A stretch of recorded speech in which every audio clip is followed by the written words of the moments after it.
At the same time, we're going to say 1, 2, 3. 1, 2, 3. Hi, robot people! There we go. Wait to see the Wrangell Mountain. I can't wait to do what I will do. Honey, did I never say how time goes by so slowly when I can't wait to get back home to you? Hey there, intelligent automation community. As you can tell, I'm in a little bit of a different venue this week up here in Alaska. Now, some of you may know that my wife's family is from Alaska, so we're up here every summer for a bit. When I first got here, I was scrolling through social media and ran across a post from an individual who had just gotten back from a week-long trip in Alaska. Unfortunately, he and his boy didn't have the greatest of experiences. They didn't get to see any bears when they were up here. And he posted an interesting challenge. Why don't we use modern advances in AI and cognitive technologies to produce a bear tracking application? Improve tourism by helping everybody find the bears. So, as you might imagine, this piqued my interest, particularly given the timing. It's going to be the topic of the video today, and probably a second one in a two-part series. But to do that, let's get somewhere a little quieter outside of the overhead airplanes.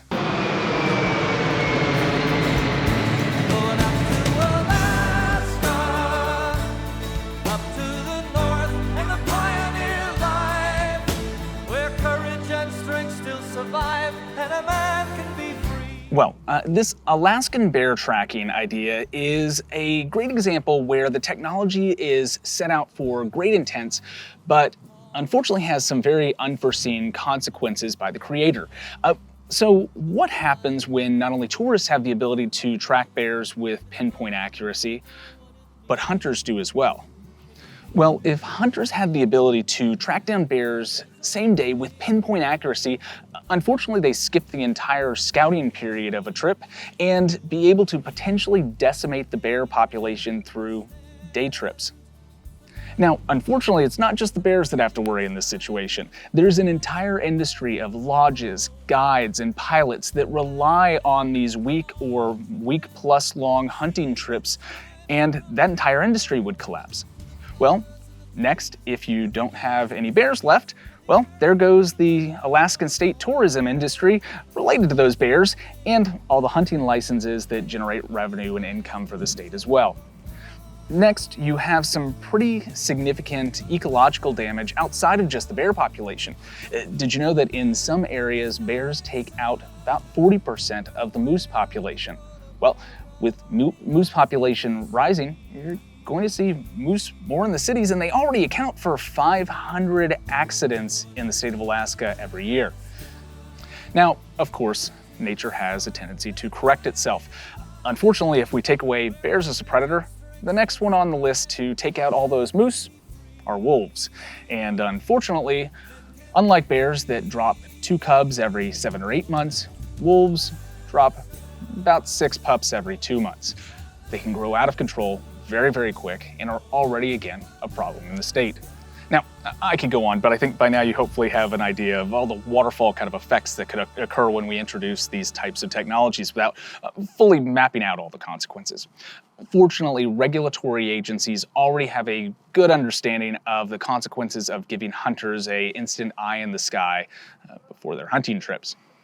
For a very long time in the state of Alaska, you already couldn't fly and hunt on the same day.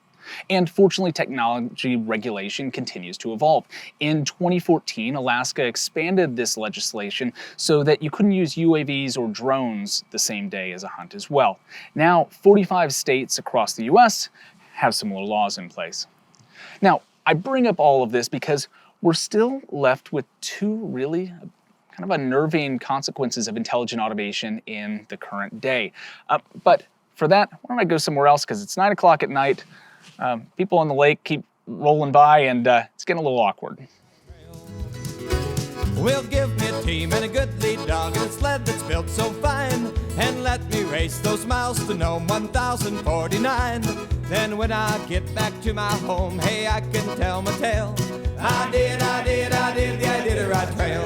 Okay, so first, historically, creating something like this bear tracker would have required at least a team of individuals, maybe a small company, and generally quite a bit of funding.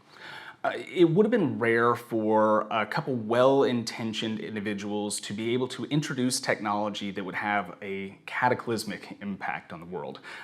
Again, I know I'm reaching a little bit with the bear analogy here, but with current intelligent automation technologies that are at hand, it's fairly easy for an individual or a couple individuals to create something very impactful on their free time.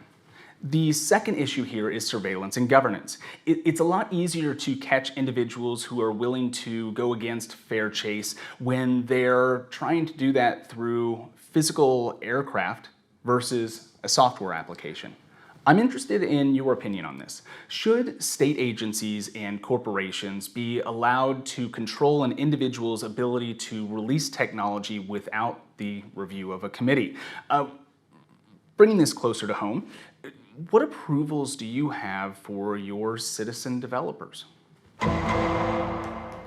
Also, what level of surveillance should state agencies and corporations have over the technology that we use? 49. Then when I get back to my home, hey, I can tell my tale. I did it right trail. Okay, that was getting a little awkward to manage behind the scenes. What level of surveillance should we allow state agencies and corporations over the technologies that we use? Would we want government agencies to proactively monitor the IP addresses of anybody who accesses our bear tracking application? Should we only check those IPs after a bear has been taken and it's being registered?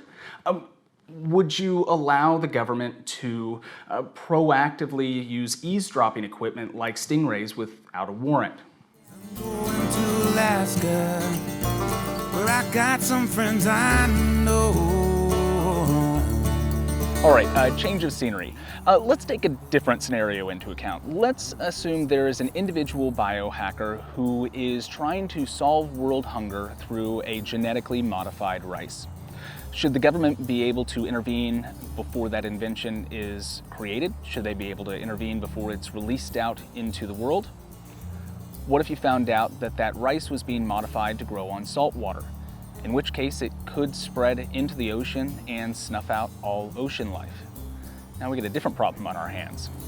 Now, these types of scenarios used to just be in the heads of Daniel Quinn and Isaac Asimov. They used to be dystopian sci-fi tropes. However, as technologies become more democratized, as individuals have had the power to create larger, bigger, more impactful solutions, unfortunately we need to start thinking about a bit more how that is governed, monitored, and regulated. At the start of this video, I mentioned I was going to try and film a part 2 while I was up here in Alaska. Unfortunately, I ran out of time.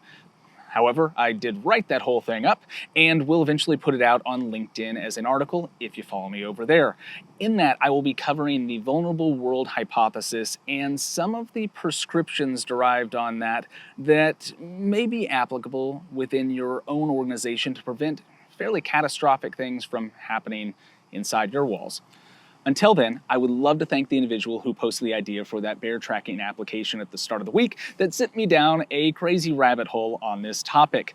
By the way, if you see the weather behind me, this is perfect moose weather. If you're ever interested in giving Alaska another go, drop me a note. I am sure we can figure out how to track down those bear, moose, whatever you're interested in seeing. And until then, thanks for tuning in, Intelligent Automation community.